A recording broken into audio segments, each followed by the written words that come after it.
गांव में एक बहुत ही गरीब ब्राह्मण रहा करता था।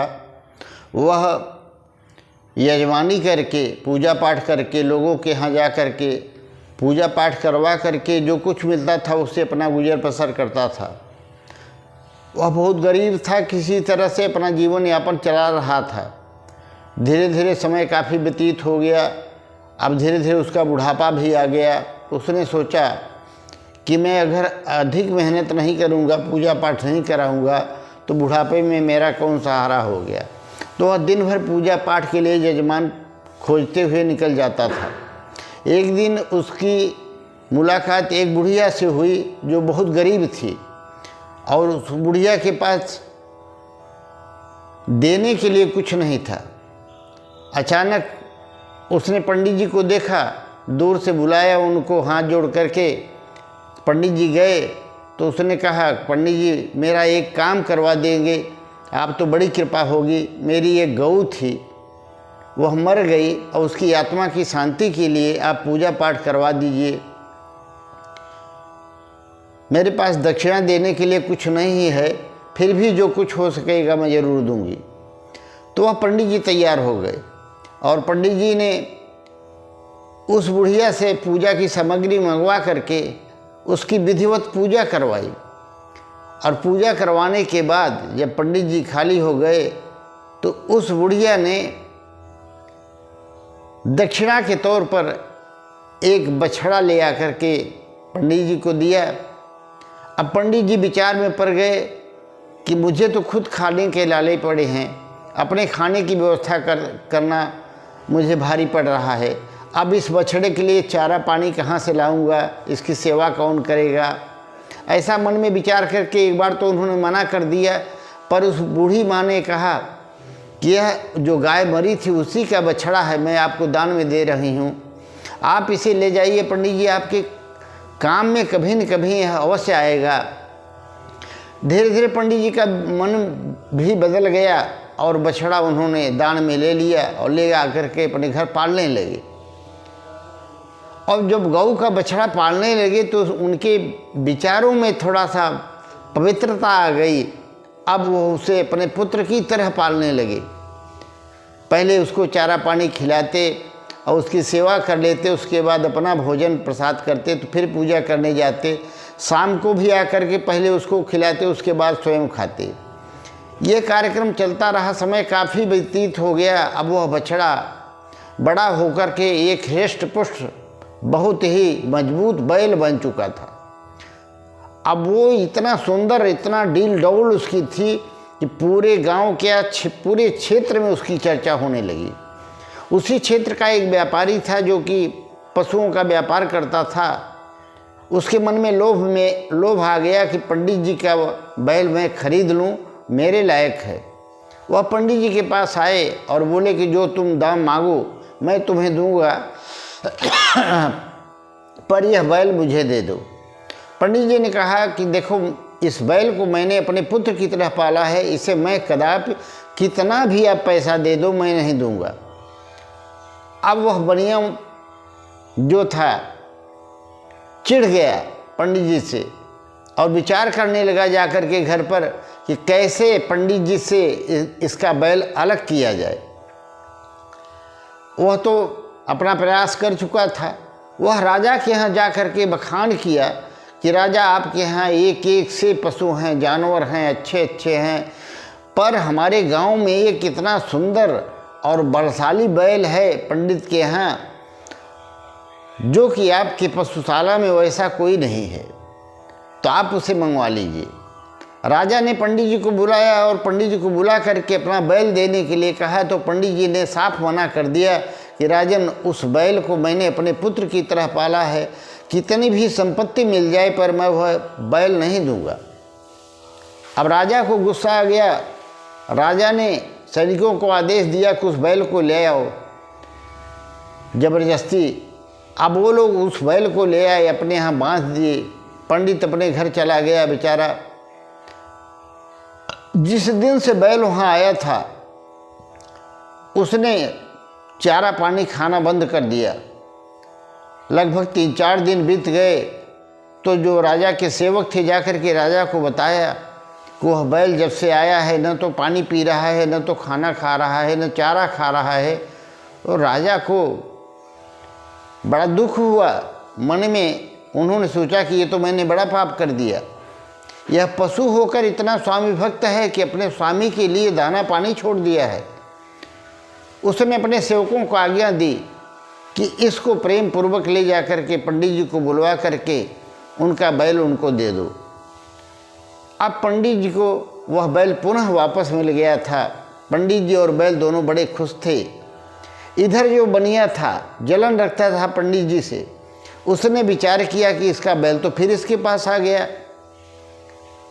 अब कौन सा उपाय किया जाए कि इसका बैल इसके पास से हट जाए। तो उसने विचार करके अपने लठैतों को बुलाया, गुंडों को बुलाया कि रात में जाकर इसके बैल को मार डालो। सारे उसके गुंडे रात को गए और बैल को मारने की कोशिश करने लगे। तो पंडित जी जगे, और पंडित जी जगे आवाज़ सुनकर, और जब गए तो जाकर देखते क्या है, चीख पुकार मची हुई थी। उस बैल ने अपने सींग से सबको मार डाला था। सब लहूलुहान पड़े थे। और पंडित जी ने तब जो है उस बैल का पीठ थपथपाया और बांध करके चले आए। एक दिन की बात हुई कि पंडित जी उसको चारा खिला रहे थे, तभी वह बैल मनुष्य की भाषा में बोला कि पंडित जी, आप मुझ पर बड़ा एहसान किए हैं, मुझे पाला पोसा है, मैं तुम्हें एक तरकीब बताता हूँ, उस तरकीब से काम करो तो आप बहुत जल्दी धनवान हो जाओगे और आपका बुढ़ापा भी अच्छी तरीके से कट जाएगा। अब पंडित जी तो बड़ा आश्चर्य में पड़ गए कि कैसा जानवर है, कैसा बैल है जो मनुष्य की भाषा में बात कर रहा है। तब उस बैल ने बताया कि आप ऐसा करो, उस बनिया से एक शर्त लगा लो कि 5 गाड़ी एक साथ जोड़ दिया जाए और पूरा माल भर दिया जाए, और अगर मेरा बैल उसे खींच लेगा तो आपको 5000 स्वर्ण मुद्रा मुझे देनी पड़ेगी। अगर मैं हार जाऊंगा तो आपको 5000 स्वर्ण मुद्रा दूंगा। अब बैल के कहे अनुसार वह पंडित जा कर के बनिया से बात किया, जो कि पंडित से जलन रखता था, और वह बड़ा खुश हुआ कि आज तो लूटने के लिए खुद आ गया। उसने सारी शर्त बता दी।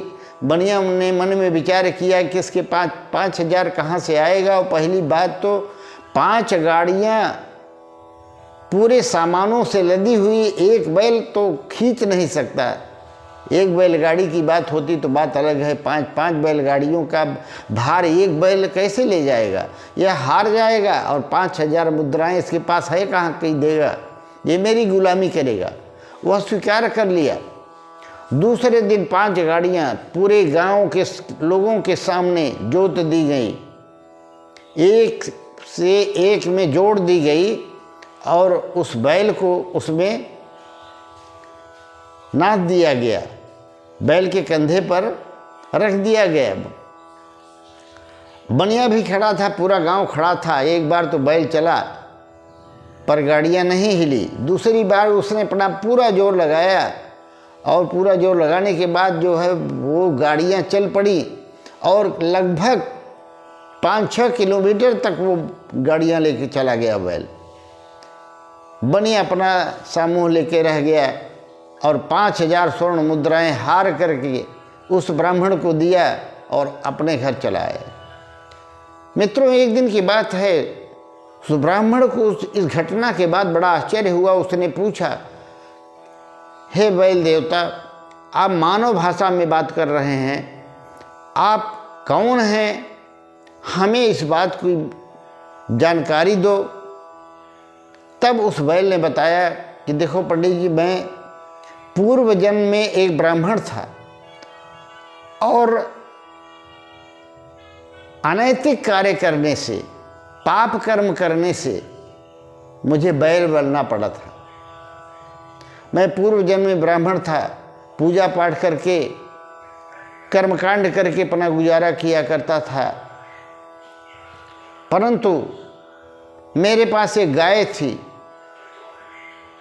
मैं उस गाय की सेवा तो करता था तब तक जब तक वो दूध देती थी, और उस समय भी उसका सारा दूध निकाल लेता था, बछड़े को नहीं पीने देता था।